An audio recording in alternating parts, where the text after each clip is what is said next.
शुरू कर दिया। श्री गणेशाय नमः। ओम श्री गुरुभ्यो नमः। ओम श्री सरस्वती नमः। मातृ पितृ चरण कमलेभ्यो नमः। श्री सत्यनारायण व्रत कथा एवं आरती। प्रथम अध्याय। एक समय नैमिषारण्य तीर्थ में शौनादि आदि सभी ऋषियों और मुनियों ने पुराण शास्त्र के वेता श्री सूत जी महाराज से पूछा कि हे मुने, किस व्रत अथवा तपस्या से मनवांछित फल प्राप्त होता है, हम सब कहना चाहते हैं। श्री सूत जी बोले कि इसी प्रकार देवर्षि नारद जी के द्वारा भी पूछे जाने पर भगवान श्री कमलापति ने उनसे जैसा कहा था उसे कह रहा हूँ, आप लोग सावधान होकर सुने। एक समय योगी नारद जी लोगों के कल्याण की कामना से विविध लोकों में भ्रमण करते हुए पृथ्वी लोक में आए और यहाँ उन्होंने अपने कर्म फल के अनुसार नाना योनियों में उत्पन्न सभी प्राणियों को अनेक प्रकार के द्वेष क्लेश दुख भोगते हुए देखा तथा किस उपाय से उनके दुखों का नाश होता है, सुनिश्चित रूप से नाश हो जाता है, ऐसा मन में विचार करके वे विष्णु लोक को गए। वहाँ 4 भुजाओं वाले शंख चक्र गदा पद्म और वनमाला से विभूषित शुक्रवार भगवान श्री नारायण जी का दर्शन कर उस देवादिदेव की स्तुति करने लगे। नारद जी बोले कि हे वाणी और मन से परे स्वरूप वाले अनंत शक्ति संपन्न आदि मध्य अंत से रहित निर्गुण और सकल कल्याण में गुणों से संपन्न भक्तों की पीड़ा नष्ट करने वाले परात्मा आपको नमस्कार है। स्तुति सुनने के अनंतर भगवान श्री विष्णु जी ने नारद जी से कहा कि महाभाग, आप किस प्रयोजन से यहाँ आए और आपके मन में क्या है। नारद जी बोले कि भगवान, पृथ्वीलोक में अपने पाप कर्मों के द्वारा विभिन्न योनियों में उत्पन्न सभी लोग बहुत प्रकार के दुखों से दुखी हैं। हे नाथ, किस लघु उपाय से उनके समस्त कष्टों का निवारण हो सकेगा। यदि आपकी मेरे ऊपर कृपा हो तो वह सब मैं सुनता हूँ, उसे बताएं। श्री भगवान ने कहा कि हे वत्स, संसार के ऊपर अनुग्रह करने की इच्छा से आपने बहुत अच्छी बात पूछी है। जिस व्रत के करने से प्राणी मोह से युक्त हो जाता है उसे आपको बताता हूँ, सुने। हे वत्स, स्वर्ग और पृथ्वीलोक में दुर्लभ भगवान सत्यनारायण का एक महान व्रत है।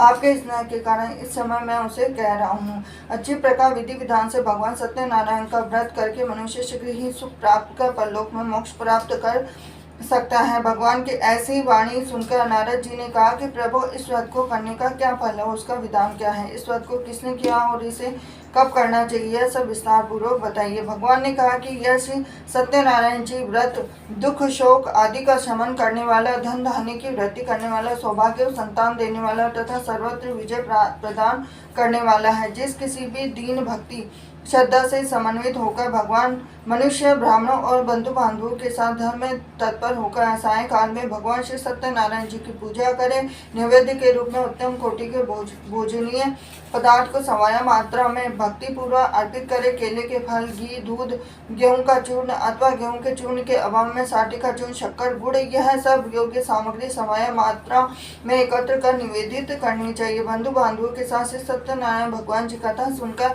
ब्राह्मणों का भोजन कराना चाहिए। भक्ति पूर्वक प्रसाद ग्रहण करके नृत्य गीत आदि का आयोजन करें। तदनंतर भगवान सत्यनारायण का स्मरण करते हुए अपने घर को जाए। ऐसा करने से मनुष्य की अभिलाषा अवश्य पूर्ण होगी। विशेष रूप से कलयुग में पृथ्वीलोक में यह सबसे छोटा और सरल उपाय है। इति श्री स्कंद पुराणे रेवा खंडे सत्यनारायण व्रत कथायाम प्रथमो अध्याय संपूर्णम।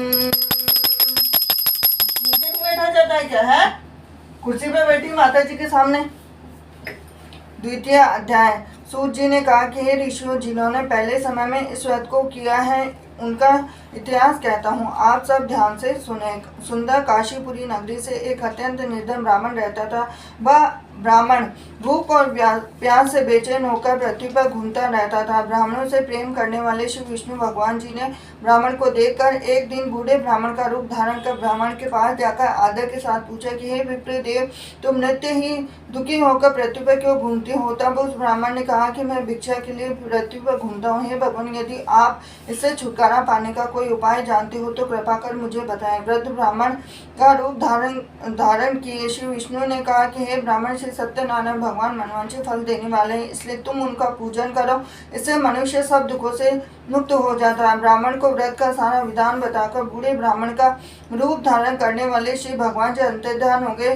जिस व्रत को वृद्ध ब्राह्मण ने बताया मैं उसको अवश्य करूंगा। यह निश्चय कर वह ब्राह्मण घर चला गया। अगले दिन वह जल्दी उठा और श्री सत्यनारायण का व्रत करने का निश्चय किया। भिक्षा मांगने के लिए चला दिया और उस दिन उसको भिक्षा में बहुत धन मिला, जिससे उसने पूजा का सामान खरीदा और घर आकर अपने बंधु बांधवों के साथ श्री सत्यनारायण का व्रत किया।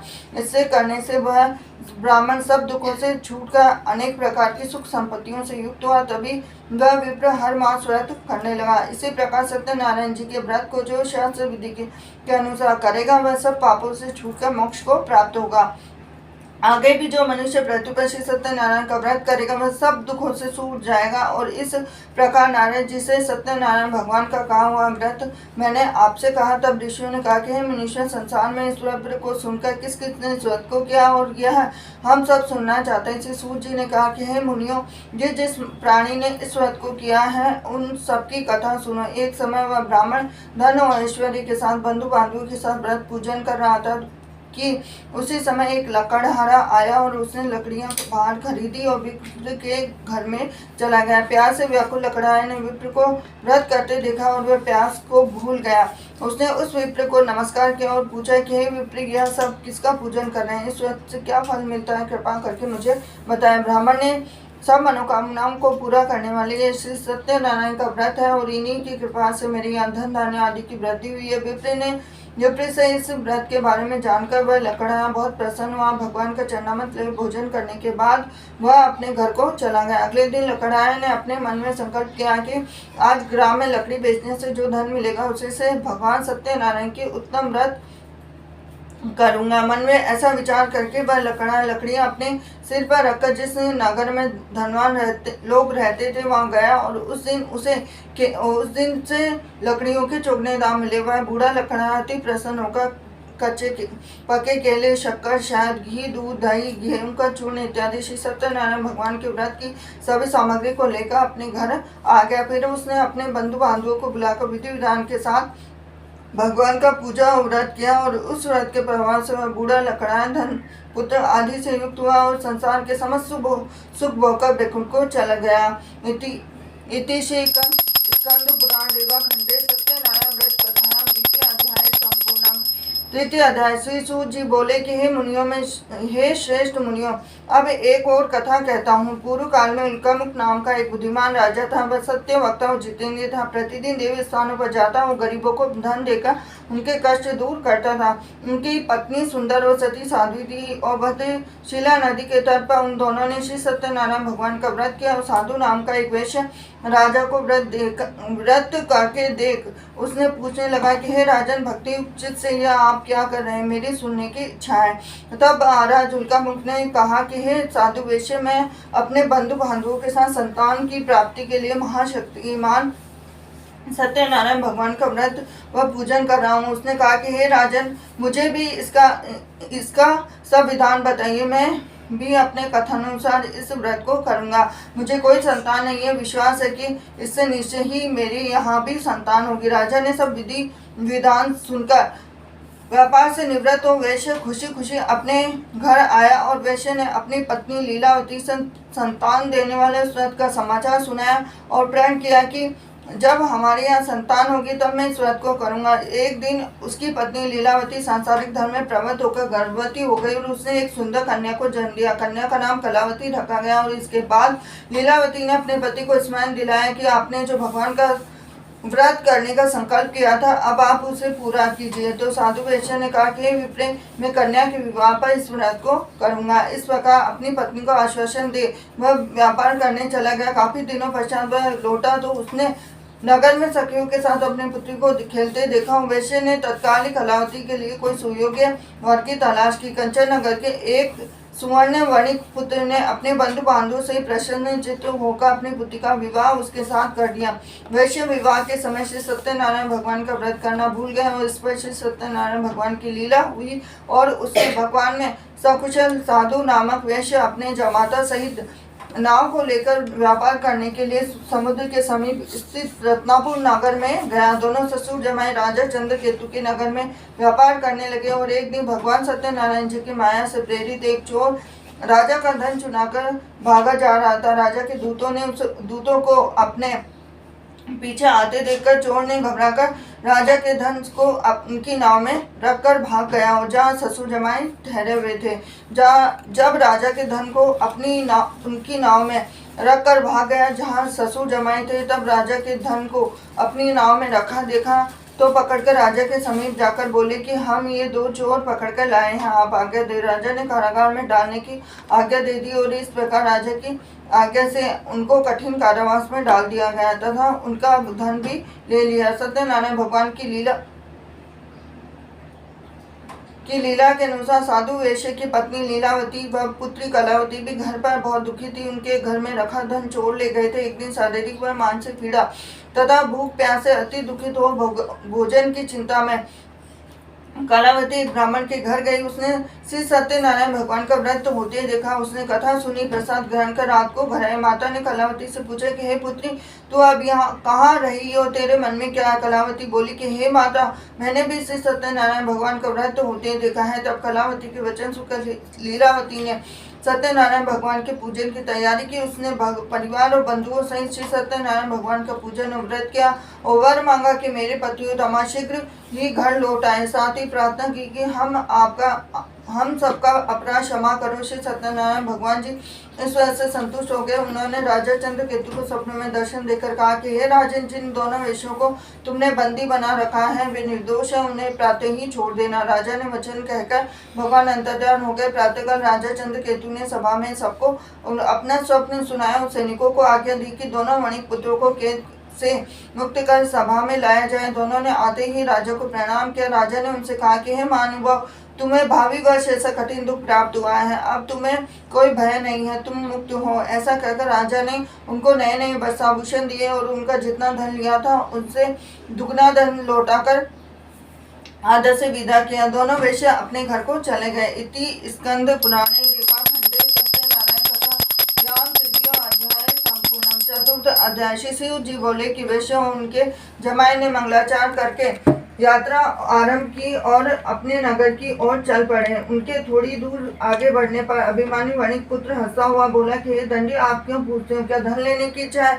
मेरी नाव में तो बेल पत्ते भरे हैं। वेश्य का कठोर वचन सुनकर दंडी रूप में भगवान ने कहा कि तुम्हारा वचन सत्य हुए। ऐसा कहकर वे वहां से कुछ दूर जाकर समुद्र के किनारे बैठ गए। दंडी महाराज के आने जाने के पश्चात वेश्य ने नित्य क्रिया से निवृत्त होकर नाव को ऊंची उठी देखा, अचंभा किया तथा नाव में बेल पत्ते आदि देखकर मूर्छित हो जमीन पर गिर पड़ा। होश आने पर अत्यंत शोक प्रकट करने लगा।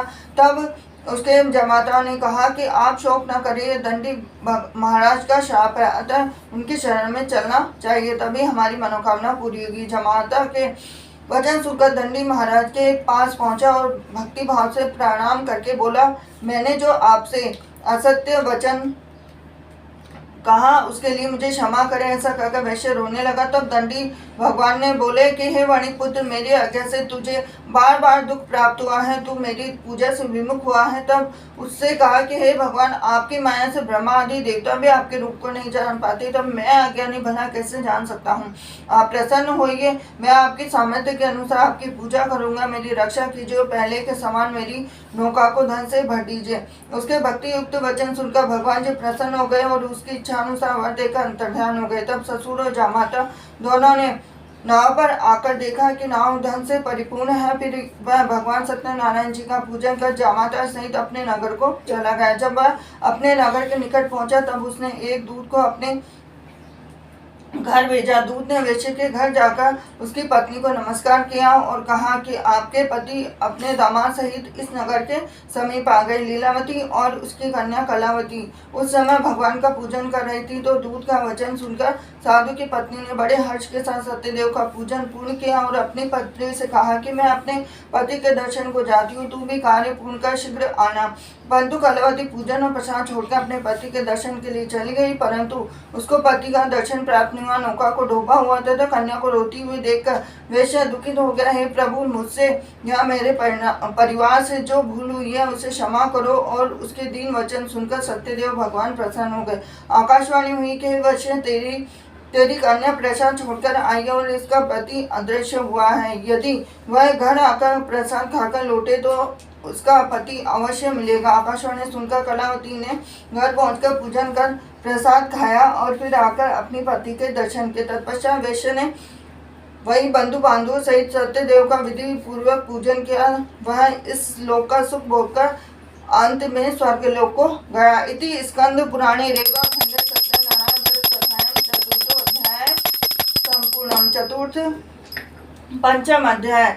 श्री सूत जी ने आगे कहा कि हे ऋषियों, मैं एक और भी कथा कहता हूँ। प्रजापालन में लिंग तुंगध्वज नाम का एक राजा था। उसने भगवान सत्यदेव का प्रसाद त्याग कर बहुत दुख पाया और एक समय राजा वन में वन्य पशुओं को मारकर बड़ के वृक्ष के नीचे आया। वहां उसने ग्वालों को भक्ति भाव से बंधु बांधव सहित श्री सत्यनारायण भगवान का व्रत पूजन करते देखा, परंतु राजा देखकर भी अभिमानवश न तो वहां गया और न ही सत्यदेव भगवान को नमस्कार किया। जब ग्वालों ने भगवान जी का प्रसाद उनके सामने रखा तो वह प्रसाद त्याग कर अपने नगर को चला गया। नगर में पहुंचकर उसने देखा कि उसका सब कुछ नष्ट हो गया। वह समझ गया कि यह सब भगवान सत्यदेव ने ही किया है। तब वह उसी स्थान पर वापस आया, ग्वालों के समीप गया और विधि पूर्वक पूजन कर प्रसाद खाया तो सत्यनारायण जी की कृपा से सब कुछ पहले जैसे ही हो गया और दीर्घ काल तक सुख भोगकर स्वर्ग लोक को चला गया। जो मनुष्य इस परम दुर्लभ व्रत को करेगा, श्री सत्यनारायण भगवान की कृपा से उसे धन धान्य की प्राप्ति होगी। निर्धन धनी और बंदी बंधन से मुक्त होकर निर्भय हो जाता है। संतानहीन को संतान की प्राप्ति होती है। सब मनोरथ पूर्ण होकर अंत में वह वैकुंठ धाम को जाता है। जिन्होंने इस व्रत को किया है उनके दूसरे जन्म की कथा भी सुनिए। सतानंद नामक ब्राह्मण ने सुदामा के रूप में जन्म लेकर श्री कृष्ण की भक्ति का मोक्ष को प्राप्त किया और उल्कामुख नाम के महाराजा राजा दशरथ बने। श्री रंगनाथ का पूजन कर वैकुंठ को प्राप्त हुए और साधु नाम के वैश्य ने धर्मात्मा वह सत्य प्रतिज्ञ राजा मोरध्वज बनकर अपने पुत्र को आर्य से जीकर मोक्ष को प्राप्त हुआ। महाराज तुंगध्वज शंभु मनु हुए और उन्होंने लखनारा भील अपने बहुत से लोगों को भगवान की भक्ति में लीन कर मोक्ष प्राप्त किया और लखनारा भील अपने अगले जन्म में गुह नामक निषाद राजा बने, जिसने भगवान के श्री राम के चरणों की मोक्ष की प्राप्ति किया। इति श्री स्कंद पुराणे रेवा खंडे सत्यनारायण व्रत कथाएं पंचमो अध्याय।